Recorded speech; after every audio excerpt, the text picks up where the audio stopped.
Yo, welcome back, Visions fans. Ready Player Will here. Today we're talking about MAX Maniple, the brand new Esper and Vision card released this week. Really high-level analysis about what they both bring to the table, whether or not you should pull, and really just kind of you can optimize it in the broad scheme of the game. Jumping into things, we're going to look at the Vision card first. So overall, decent amount of HP. Anything over 300 is a fair amount of HP. Attack 155 is run-of-the-mill, pretty not good or bad.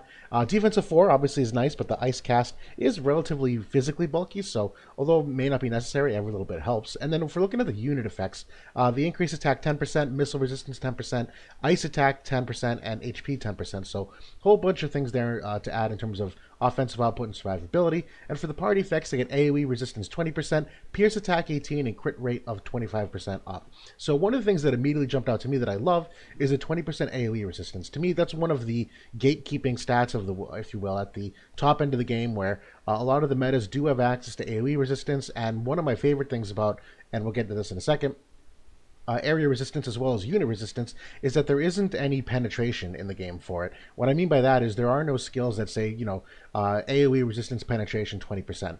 There's tons of penetration for slash resistance and defense and spirit, but it doesn't exist for area and unit. For that perspective, I like those resistances in general because they aren't as easily ignored or cleaved through by the current state of the game. That being said, there is obviously AoE resistance down and unit resistance down, but that's different. That's a specific ability. So from right off the bat, I think that's really important on this card because, as we're going to see in a second here, in terms of what else exists for AoE resistance, there's two that exist for water, and although water is really strong, it isn't necessarily a meta, but they have access to it, so that's a good thing. Fire has Death Machine.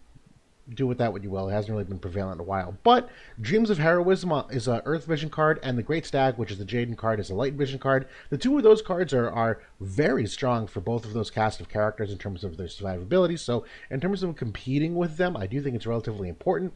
There are two Vision cards in JP coming that do have extra area resistance. One is a Dark card, and one is technically an Ice card, although it's only 10%, not 20%. I'll get to both those in a second. But there is some Ice AoE resistance on the horizon, obviously just not as potent, but that's not the end of the world. I do also think it's easy to stack with the Odin Vision card for the unit resistance as well, if you're really going for that double whammy, which Light does, but they do have access to unit and area resistance, so I think it's a unique combo to potentially exploit. One of the other things I really like, great offensive potency in terms of the attack 10% and the modifier up of 10% of the ice attack. So I do think the global buffs are a nice touch to kind of put this over the edge. For someone like Aranea, who's already really high on the HP side of things, this makes her extra physically bulky, and particularly for her and Victor, the missile resistance really makes them nice anti-potential missile units, which is one of their relative strengths in terms of state of the game. So it's a good card overall. If we're looking at what's on the horizon, and I'm sorry, the crit rate, that 25%, don't sleep on it because there are a fair amount of increases at the top end of the game in terms of crit rate,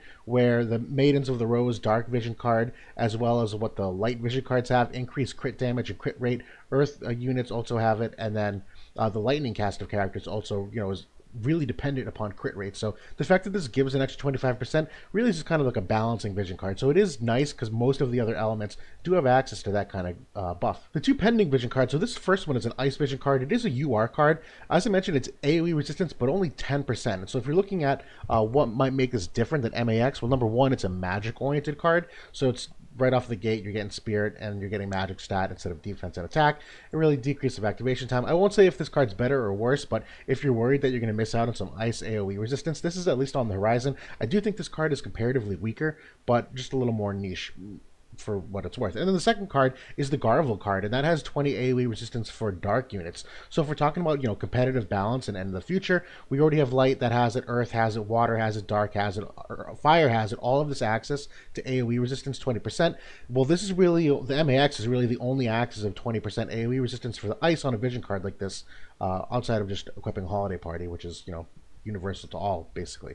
So that's it for the vision card. I think it's a good vision card, obviously optimized on Aranea herself, but that AoE resistance, don't doubt it, particularly for someone like Fryevia, who is on paper like a pretty decent tank, but she's still always just slightly lagging behind what some of the other tanks bring, and this could really, in my opinion, be the thing that kind of bumps Fryevia's survivability up as the main tank for you. So do with that info what you will. In terms of the Esper analysis, so this is where I'm actually a little less inclined to say, yeah, you have to pull for MAX. Stat-wise, relatively in line with what you'd expect. 1300 HP, 142 attack, Dexterity and luck both 70 plus. Agility of 15 is average, so neither good nor bad.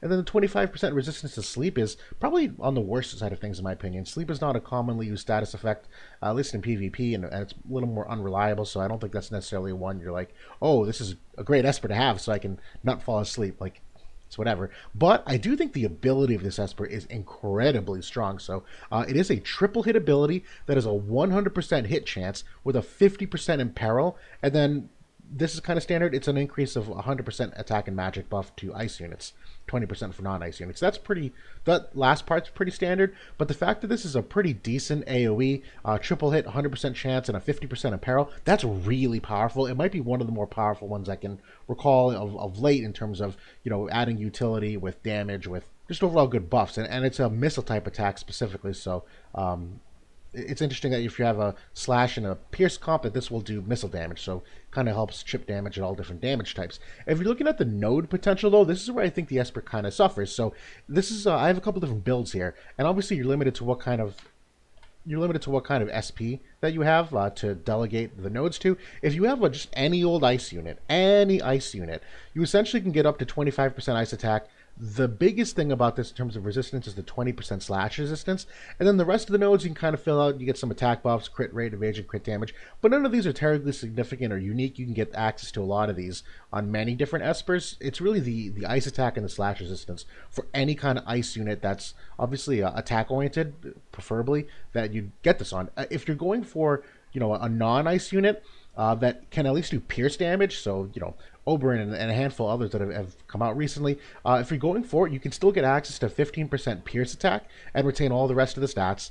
It's just a net modifier down of 10%, so a little less offensively potent if you're a non-ice unit using the pierce attack. But again, it's really just how much do you value that 20% slash resistance.